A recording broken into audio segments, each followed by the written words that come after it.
كرة القدم. احتفل العالم البارحة باليوم العالمي للطفل، وهذا طفل اسمه عاصف مهادي أبو مهادي، طفل غزاوي عمره 11 عاما يحب كرة القدم، يلعب حارس مرمى في أحد نوادي كرة القدم بغزة. على فكرة أطفال غزة أيضا لديهم هوايات، لديهم أحلام كما كل أطفال العالم.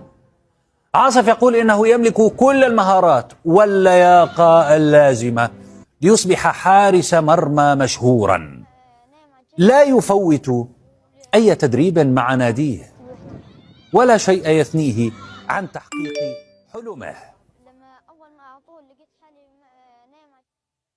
لكن القصف الإسرائيلي يسرق أحلام الأطفال في غزة.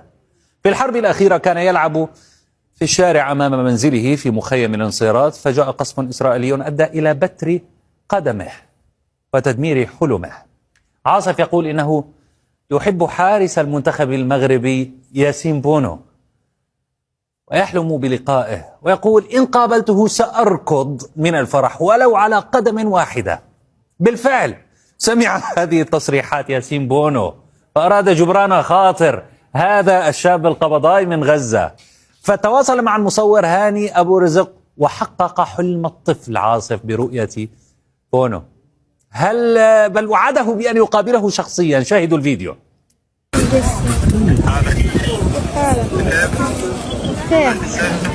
أحسن والله ياسين، والله أنا بحبك يا ياسين، بحب والله أنت قدوة بالنسبة. نفسي أشوفك يا ياسين، والله أنا من حلمي إني أشوفك. أنا إن شاء الله موعدك نروح نشوفك إن شاء الله. متى إن شاء الله؟ حبيبي والله إن شاء الله نروح نشوفك. بقول لك بدي أجي. نفسي أشوفك يا ياسين. السلام عليكم. وعليكم السلام. أنا بالمنتخب. أحلى منتخب مغرب. يسر معاك؟ حققت حلم من أحلامي إني أكلم ياسين بونو. أقسم بالله منصدم.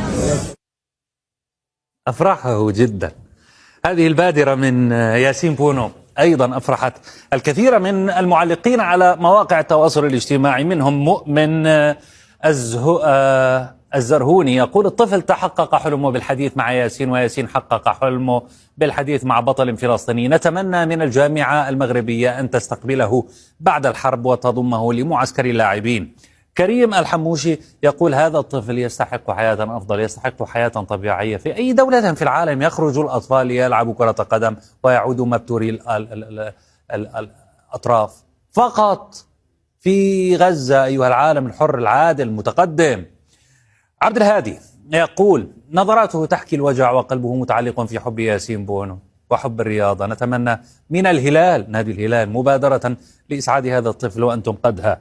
الجازي يقول يا حزني على أطفالك يا غزة، هل كان لابد أن يخسر حلما ليحقق حلما آخر؟ أفراح غزة منقوصة ونحن نتابع بألم خطف أحلام الأبرياء. لكن على الرغم من إصابة عاصف، فهذا الطفل متمسك بحلمه بأن يعود للعب بكرة القدم، ويقول إنه لن يتخلى عن هذا الحلم.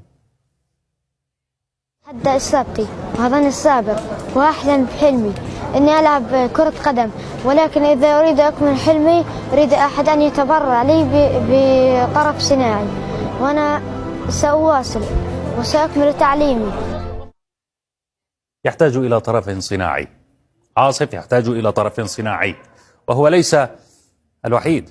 في غزة جيل كامل من مبتوري الأطراف، أي نحو 2.4% من مجمل سكان القطاع، أكثر من خمسهم من الأطفال.